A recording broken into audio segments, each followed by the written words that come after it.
You're watching DX Recaps, the place where we break down movies fast, clear, and spoiler-packed.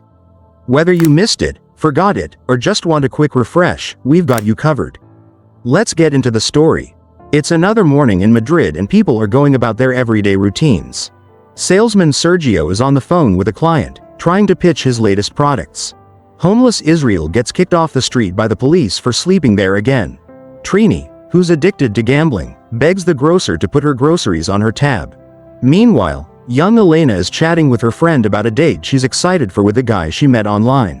When Elena's phone dies, she steps into a small bar to get a coffee and asks the worker, Satter, if he has a phone charger she can use. Right behind her, a sick man coughing badly also rushes inside and heads straight to the bathroom, which annoys the owner, Amparo. Because people keep using her bar's toilet without buying anything.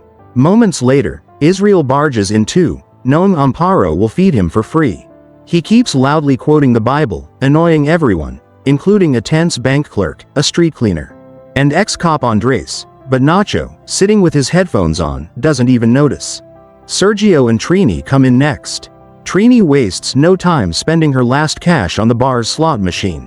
When the bank clerk gets tired of waiting for his breakfast, he decides to leave, but the second he steps outside, he's shot dead. Panic erupts inside the bar as people in the street flee. Inside, everyone hits the floor, except Nacho, who didn't hear the shot and takes a second to realize what's happening. There's no cell signal inside, so no one can call the police. Even so, the street cleaner decides to go out to check the body, but he's shot too. Israel laughs and quotes more Bible verses while everyone else stays down, terrified. Israel tries to leave, saying he needs to go to church, but Amparo convinces him to stay by offering him more food and promising to talk to his priest later. Trini carefully picks up the TV remote and flips through the channels. But there's no news at all about the shootings, nothing, which makes everyone more nervous. Trini peeks outside and sees something even stranger. The bodies are gone. Not even a drop of blood is left. No one understands why someone would clear the bodies but not check the bar. They all try to pass the time, either watching TV or nervously chatting while they wait for help. Satter starts rambling wild theories, maybe they're dreaming. Maybe it's aliens or even the government. Amparo slaps him to snap him out of it, and the group tries to make sense of the facts. Elena thinks maybe the victims were connected somehow, but a bank clerk and a street cleaner don't seem linked. Sergio suggests it might not be a criminal at all but the police. Maybe they got a tip about a dangerous criminal hiding inside the bar. If it's someone like a terrorist with a bomb, they can't risk letting anyone out. So they shoot anyone who steps outside. That could explain the empty streets and why no cops have stormed in yet. As the others debate this, Nacho quietly tries to hide his bag so no one gets suspicious, but he gets caught. Sergio and Andres grab Nacho while Satter picks up the bag but hesitates to open it. Amparo snatches it and opens it herself, finding just clothes and a hard drive. Nacho swears it's just work files, but Elena loses her patience, grabs the hard drive, throws it to the floor, and stomps it to pieces. She mocks everyone for wasting time with wild guesses. Nacho, feeling unfairly targeted for his beard and not reacting to the gunshot, turns on Sergio and points at his suitcase. Amparo snatches the suitcase and tries to take it while Sergio tries to grab it back. Satter jumps in to protect his boss and gets punched by Sergio instead. Andres, startled, pulls a gun to break up the fight. Israel uses the distraction to steal the suitcase, quotes the Bible again, and opens it, only to reveal it's packed with lingerie, the stuff Sergio sells. Just then, they hear a noise from the bathroom. They'd forgotten about the sick man. The door is locked, so Andres shoots it open. Inside, the man is collapsed over the toilet, ears bleeding, with a strange syringe next to him. Before they can react, more noise draws them to the window. A truck arrives carrying masked special agents. The group bangs on the window, begging for help, but the agents ignore them and instead pile tires outside the bar, then set them on fire. Thick, dark smoke rises, which the TV news reports as a big fire in Madrid, proving the government is covering up the shootings. The sick man stumbles out of the bathroom, drops his phone, and warns them, "Don't touch me," before collapsing and dying. Nacho grabs the phone and finds photos showing the man was military and had served in Africa. The pictures show people in hazmat suits too, making it clear he brought a deadly disease with him. That's why the area was evacuated and why anyone leaving is shot. They're probably infected, and the government is hiding it. Believing they're doomed, the group tries to pass time however they can. Israel prepares the dead man for funeral prayers while Elena and Nacho check the phone, which has only 10% battery left. They try to get a signal. Nacho climbs onto a chair near the ceiling and manages to call a coworker to say the news is lying.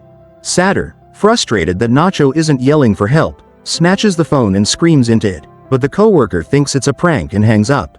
Nacho thinks there's no battery left for another call. He and Satter fight over the phone until the chair breaks and they fall, crashing into everyone else. Trini stumbles into the slot machine and accidentally hits the jackpot. Coins spill everywhere, which Israel quickly scoops up. Andres wants the phone next, but Amparo warns him not to touch it because it belonged to the sick man. She wants everyone who touched the body to stay away. Andres and Sergio agree. Precautions must be taken. They push everyone who touched the body toward the storeroom and order them to take the corpse with them. Nacho refuses, but Andres fires a shot into the slot machine to show he means it, so Nacho gives in.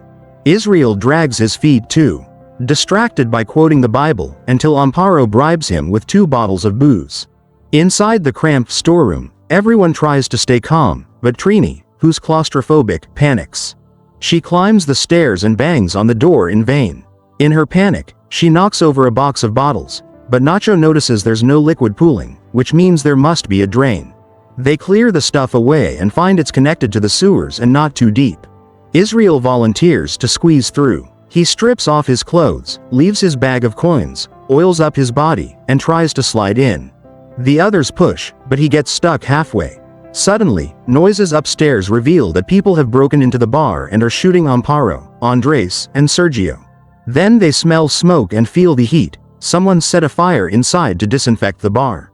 They'll suffocate if they don't get air, so Elena, Nacho, and Satter pull Israel back out to open the drain for fresh air. Meanwhile, Trini, deep in another panic attack, tries to open the door and burns her hands on the hot metal. They cover Trini's burns with oil and wrap her hands in toilet paper while they wait for things to calm down. Once they stop hearing noises from upstairs, Nacho uses a broom to push open the door. He finds the bar burned out, but there's no sign of any bodies. The door has been taped up by the agents outside, so no one can see in. The group decides to come out of the storeroom. Nacho finds Andres' gun and hides it in his pants, even though the hot metal burns his skin. Trini wants to go outside and ask for help, but Nacho reminds her that if they reveal themselves, they'll just be shot too. No one feels sick yet, which makes Nacho think maybe they just need to stay hidden for a few days until everything blows over. There's enough food and drinks in the storeroom to survive. Suddenly, they hear a noise, but it's just the dead man's phone buzzing with new messages. Elena checks it and sees that someone has been trying to reach him, asking if he's okay. It turns out he'd had a fever for days and knew he was being followed. He'd run into the bar to find a bathroom so he could secretly inject himself.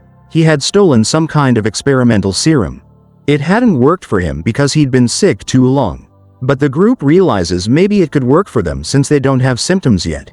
Just then, the phone rings. The same person is now calling. Nacho hesitates, worried it might be a trap, and takes so long to decide that the phone dies before he can answer. Satter rushes upstairs, hoping to find a charger that fits.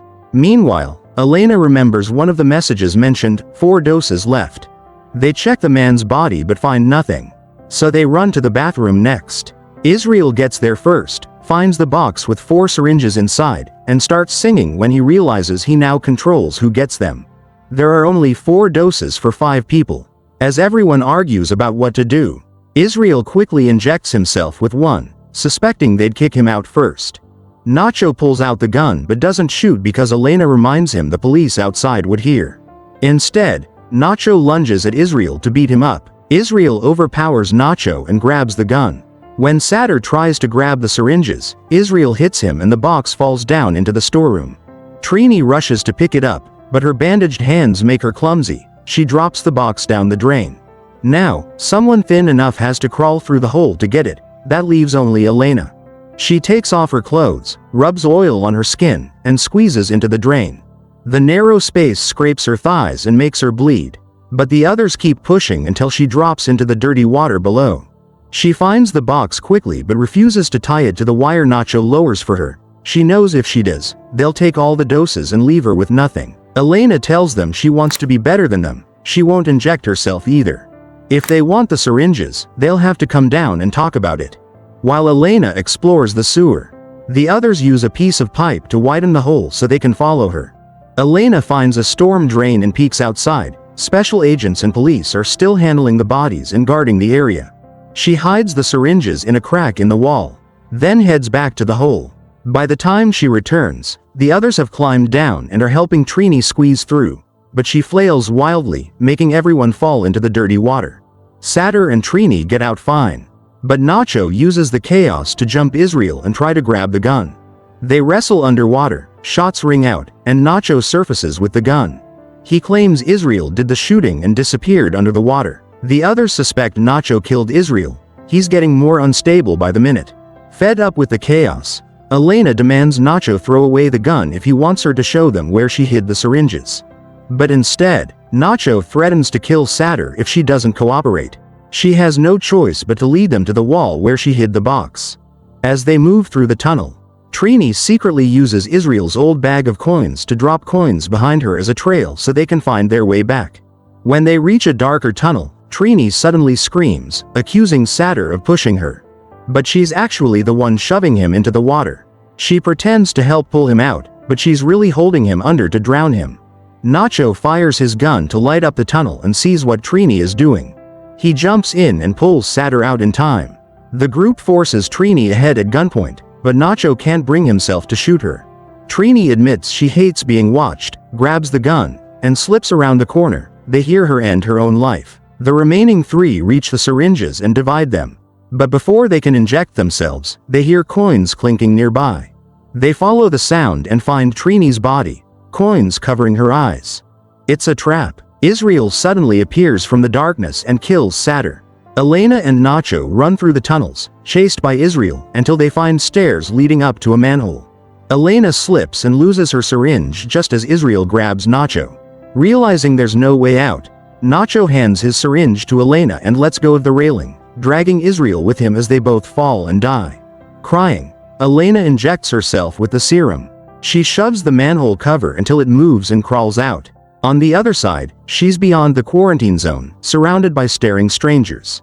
A man tries to ask if she's okay, and a woman hands her a jacket, but Elena barely notices. She stumbles away, dazed and lost in thought. She even passes right by the man she was supposed to meet for her date. He calls her name, but Elena just keeps walking forward without looking back. And that's a wrap on today's recap. If you enjoyed the ride, don't forget to like, subscribe, and hit that bell so you never miss a plot twist. Got a movie you want recapped? Drop it in the comments below. This is DX Recaps. See you in the next one.